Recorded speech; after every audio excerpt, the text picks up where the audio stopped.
caregivers, and families. She is joined today with David Green. David Green has worked for 30 years in the mainstream and special education, specializing in social, emotional, and behavioral difficulties and in developmental delays. Dave is the chairman of the Society of Education Consultants, senior leader in education, and affiliate partner of PAGS. So we welcome them both and thank them also for allowing the use of the platform. I'm going to mute myself now. Thank you. Thank you. Thank you, Felicia. And nice to meet everybody. And thank you for all this fantastic audience that we have today. Our session is about unlocking the potential of neurodiverse learners. So, as you know, it's quite a lot of information for us to do. It's the first time when we organize a virtual conference like this. And we are very happy to take questions at the end of the session. So our session today is about unlocking the immense potential of neurodiverse learners and how to unlock their potential. So we'll understand the neurodiverse, what is neurodiversity, and then we'll be looking at a developmental approach to the support of neurodiverse learners, and then we'll be giving a strategy to teachers to identify the strengths and area of skills deficits and how to set targets, and then they will present also a case study. So first questions first is, what is neurodiversity? So if you are familiar with this term, please give us a thumb so we'll be able to see it in the chat box. The term neurodiversity refers to variation in the human brains regarding sociability, learning, attention, mood, and other mental function in a non-pathological sense. It was coined in 1998 by Australian sociologist Judy Singer, and the concept was popularized by herself and American journalist Harvey Bloom. Neurodiversity is not one condition or a specific area of cognition. It is about looking at the strengths, area of development, and the spiky cognitive profiles so that the learners can be supported. We are all different, and neurodiversity celebrates the differences. Professor Angela Fawcett was saying that it depends where you go first to get a diagnosis. If you get a diagnosis, if you go to an autism specialist, you may get the first diagnosis. But neurodiversity also looks at the comorbid condition. If you have the first diagnosis, the second diagnosis might be something else. So what is important is that our mission is to ensure that the children and the young adults are being helped to achieve their expected level. And how do we do that? For instance, from practice, we know that the deficit in development of skills can make neurodiverse learners, including those with autism, struggle in the classroom, which as a result makes the attainment of qualification unnecessarily out of reach for these learners. Furthermore, schools are experiencing that learner passing from one stage of education to another lack skills that officially should have been developed earlier. Schools are also facing difficulties in setting appropriate goals, which are according to the learner's level of development. This may be not at their typical age. So what do we do in our educational settings? This morning has been mentioned that we have to offer a safe environment, a safe learning environment. We also have to put in place strategies and offer opportunities to support their specific learning styles. Then how do we do that? So one way to put the strategies is to make learning fun, is to set the learning at the level where the individual is, where the learner is.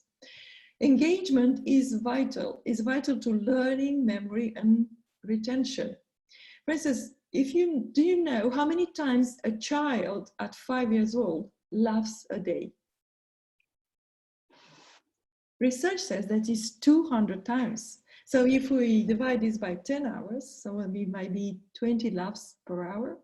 So I would like you to email me how many times you see a child with on autistic spectrum or with other neurological condition laughing throughout the day. So laughing forms the social connection and pushes the chemicals around. So what are the implications for our neurodiverse learners? It's very important to know that they have difficulty focusing or attending for long term. Like for instance, to you today, you've been sitting and listening. So what did you do? Did you move your body? Did you do something different? In order to retain, the brain has in order for the brain to retain learning, has to have sense and meaning. Can I relate this information with other information that I knew before? Repetition is also imperative to support learning. So in Latin says, repetitio e mater studiorum. So that is very long time ago. And the research supports this, that almost no long-term memory retention is possible without rehearsal. So the good thing is, our brain is capable of never stop making changes, and this is through learning. So plasticity is the capacity of the brain to change with learning. Changes associated with learning occur mostly at the level of connections between neurons. New connections form and the internal structure of the existing synapses changes.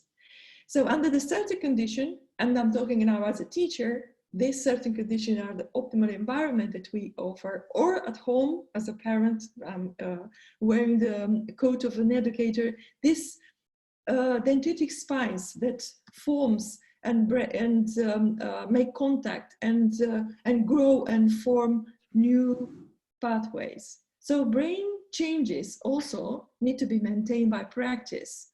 So Teresa was saying this morning, if we want to have a nice body, we have to do the training every day.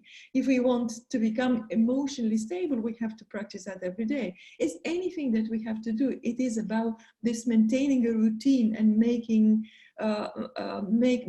these changes by practice. So if you're an educator, if you're a teacher, if you're a parent, a professional, we say, oh, which way shall we go in the woods? Well, many people are thinking, okay, so I can go this way, I can go that way. So what we have to do is walking on the same pathways makes routes through the woods.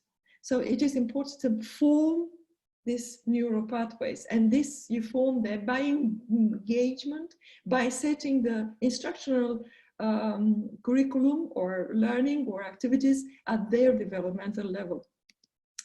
So for instance, my experience is from special needs education, and I will speak for instance from my class. I have a class of 12 students with 3 different developmental levels. So our role as a teacher and a teaching assistant in the classroom was to set the instruction at their level.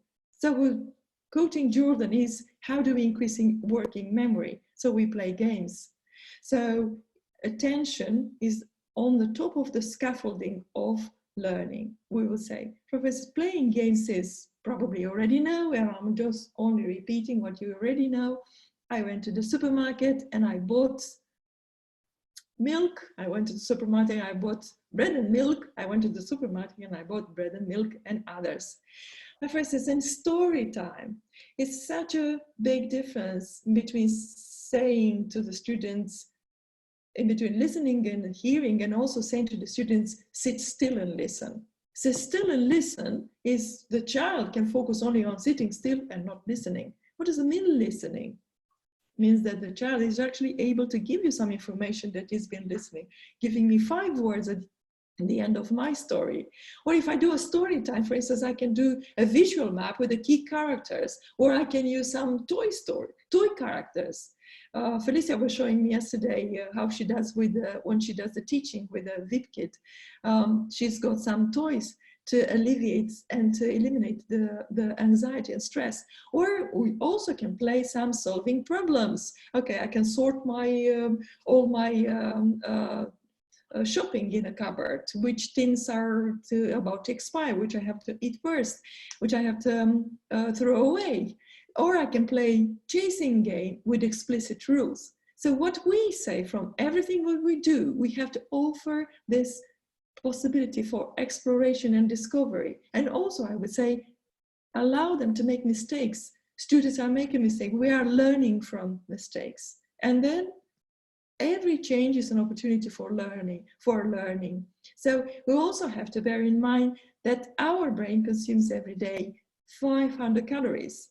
So for for a student to be able to get this instruction and to retain the learning, is the learner ready? So how they have a good sleep overnight? We don't know.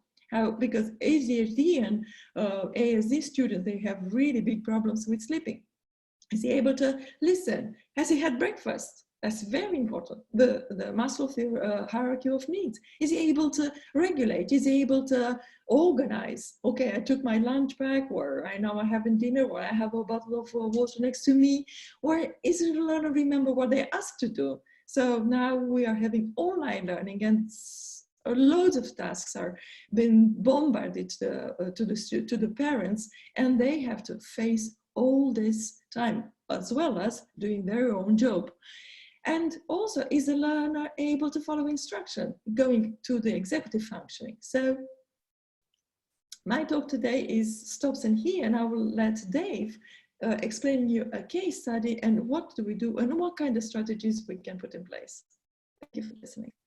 Brilliant. Thank you very much, Felicia. And I'm going to share my screen with you, hopefully. And hoping you can see that. Case study, yes? Yep, good. I'll take that as a yes, you can see that. Brilliant. Okay, so thank you, Felicia. Yeah, really clear. Neurodiversity is the key theme here. But we're going to home in on one particular young person here. So we're going to home in on George. And as you can see from the screen there, George has fairly recently started mainstream school. He has some acronyms, some syndromes, and he's got some developmental delays. And there's a little portrait of him down there, but we're really going to focus in on one aspect of George, just to kind of home in on how we might unfold some of the strategies that we've been talking about, how we might unpack them. And what we're going to focus in on, if I can get, oh man, do you have to use the little arrows down here to get this to work? There we go.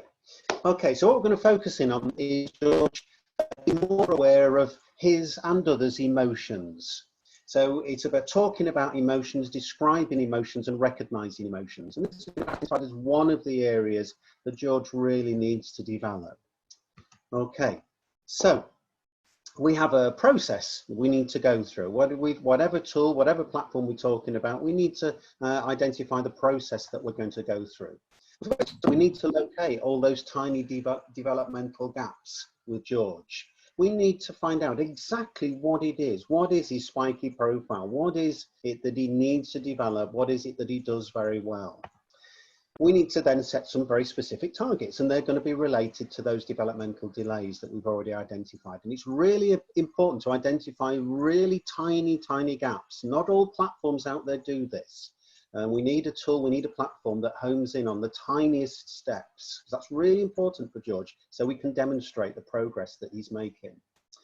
And also we need to identify the best strategies. So we might have the targets, we might have the goals. We need some strategies, we need some ideas, we need some tasks that we can complete that are going to help us move towards meeting those goals. And then we need to track, we need to follow up, we need to see how George is doing, we need to check in, and we need to collate all of that information so we've got a record, a timeline, chronology of how George is doing.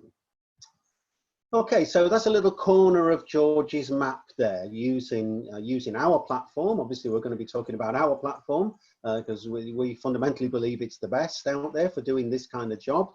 And that's just a part of it. That's not the whole thing. And like we said before, we're just going to home in on one specific area around George. We can see that he's doing fairly well in that area, but there are still some gaps, there are still some delays, and there's still some things we need to work on. Okay, so George has got other targets as well, but the specific target is the learner will recognize and name emotions. All right, and that's at this moment in time, that's what we're going to home in on for George. And the thing is with George, his mainstream school have been setting him work, which is brilliant, and they've probably been doing some Zoom sessions with George as well, and scaffolding, you know, the tasks that they need to do. But that's a huge challenge for George's parents in terms of kind of delivering that stuff. And that's a challenge equally for his teachers in the classroom and his teaching assistants as well. So we're going to have to adapt the stuff that we've got for George. We need to adapt the curriculum so that we can home in on that target. We don't need to write a whole curriculum for George. We just need to adapt what we've already got. So we're going to give you 3 examples here. All right, so in English, George has been looking at, along with his peers, been looking at fairy tales, fairy stories, and the concept of fairy stories and the history of fairy stories and what they're like and what they're about. And eventually, George is going to make one of these fantastic little fairy story booklets here. He's going to make one of his own. It's a lovely project with a kind of visual element at the end there. All right, so we need to bring in some kind of emotional aspect to this, because we need George to start to talk about and recognize emotions. So what we've said with George is, in particular, he's going to storyboard his own little fairy story, having found out a little bit about them and done some research. And we can see near the bottom here that he's got in a little screen there, he's come up with a story about a frog and his car's going wrong. And in his little story, the frog is sad. And already we've just got a little emotional content there. We can talk to George about sad. What is it to be sad? Why might we be sad? When was the last time you were sad, George? So we're starting to talk about that emotion with George as well.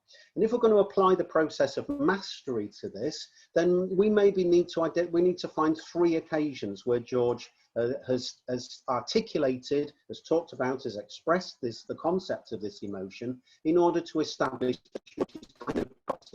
this concept, this idea. Okay, so there's one occasion there in that storyboard. Now, his school have very kindly set a sort of a mime task for drama. And in this task, George is going to mime some everyday activities. Now, obviously, we've got eating school dinner at the top there. There's going to be eating dinner if George is working at home at the moment. But eating dinner is a task. Walking the dog, if he has a dog, cleaning his teeth and making a sandwich. That's brilliant. So that's a lot of fun. I've seen some examples online of little videos children have made.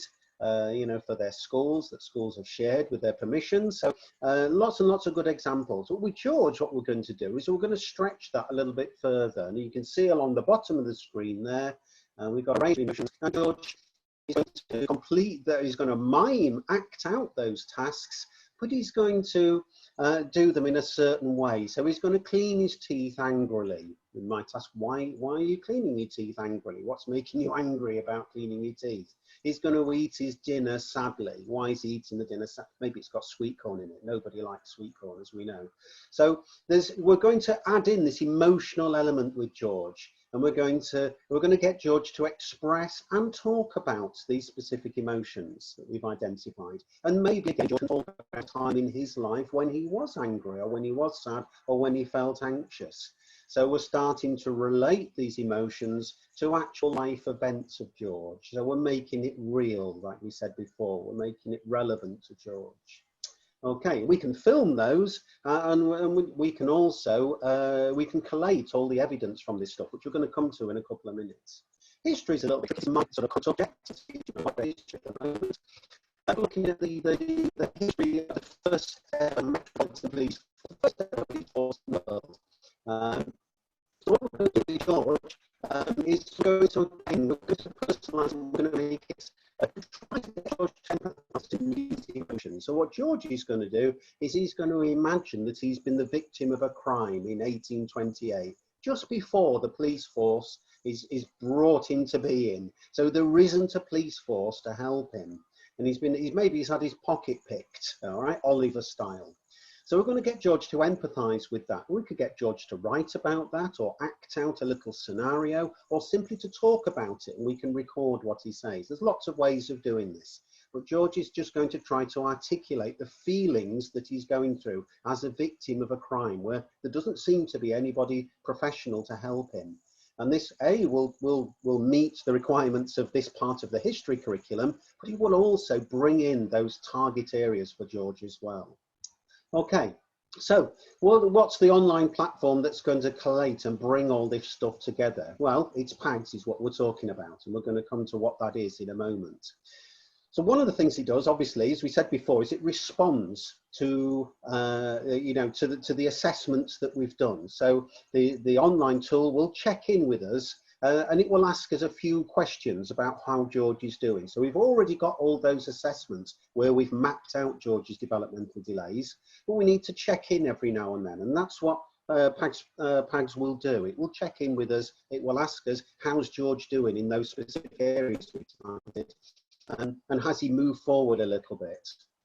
And the other thing that's I think really smart about PAGS is we can put in our own notes about George. So as well as inputting the data, that's brilliant. We need that data so that we can demonstrate the progress and charts and graphs and so on.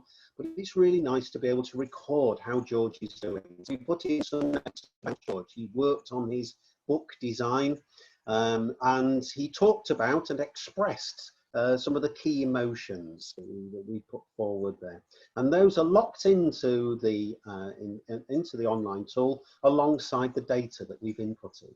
But we can go a step further with that as well. We can actually put in George's work. So there's we've captured George's storyboard there, and we can upload that, and that will then sit alongside the notes, and that will they will sit alongside the data that we've inputted as well. So we've got locked in, safe and secure, you'll never lose it. We've got locked in that chronology of George's progress. We've honed in on those areas of developmental delay. We've carried out the strategies. We've completed some tasks in which those specific areas are included.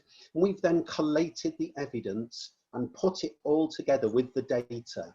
And it's there in George's timeline. If we need it for an EHC plan, if we need it for a multi-agency meeting, if we need it for other purposes, any purposes we want, it's always there. And we go back into the online platform and we pull that information out, and we've got it completely up to date. Okay, why these skills? Why is this fundamentally important? It's fundamentally important because obviously we want every student to be successful, every neurodiverse student to be successful. We want all students to be successful. We don't want anybody to be left behind or disadvantaged. And the key part of this, for me certainly, is the word empowerment. We want George to feel empowered to become an independent learner. If we're talking about recognising emotions, we want to help George to be able to independently recognise his own emotions, recognise emotions in other people, talk about emotions, and be able to unpack that whole process of going through these emotional peaks and troughs. So we're helping George. We're not just telling George about emotions, we're helping George to become an independent learner. And that's what our online platform does. Okay, we are getting fabulous feedback from parents. They're telling us really good stuff about it, and they're telling us that it's working for them and their young people. And this is alongside schools who have been telling us fabulous stuff about PAGS as well, but we're getting this from parents at home. So I'm just going to whip through very quickly what is so fantastic about PAGS. We've kind of alluded to it and looked at some of the things that it does, but what's the key selling points around PAGS? Well, first of all, it saves time. Time is valuable. It saves tons and tons of time because it does so much of the work for you. You input bits of information, PAGS does all the generating of the data and the reports and all that kind of stuff, and sets the targets and digs out the best strategies in order to meet those targets. It does all that work for you. It creates an accessible learner profile. It means it's user friendly. It's not that difficult to get to grips with it and input the stuff.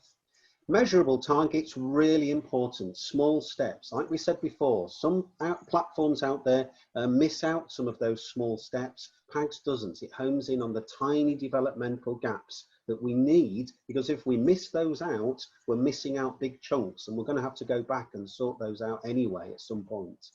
Okay, everything is safe and secure. As you said before, you'll never lose that input, that data that you're putting in there. It's always at work in the background, so whenever you check in, it's up to date. It supports everybody. It supports teachers, SENCOs, senior leaders. It supports parents at home, and that's what we're talking about today. It supports everybody in ensuring that every young person becomes an independent learner. And it works with every curriculum around the world. It really doesn't matter where you are, because it focuses on those developmental delays, and those are the same everywhere. So it works alongside every single curriculum around the world. Okay, that's kind of how you get hold of us. The simplest way is the website at the top there, pagsprofile.com, but there's our details there as well, mine and Felicia's and other people's. We think it's the bee's knees, it's the best on the market for doing this very specific task. We'd really appreciate you getting in touch with us, contacting us, digging us out. No obligation demonstrations offered, and various other bits of support and advice we can offer as well. And that's us.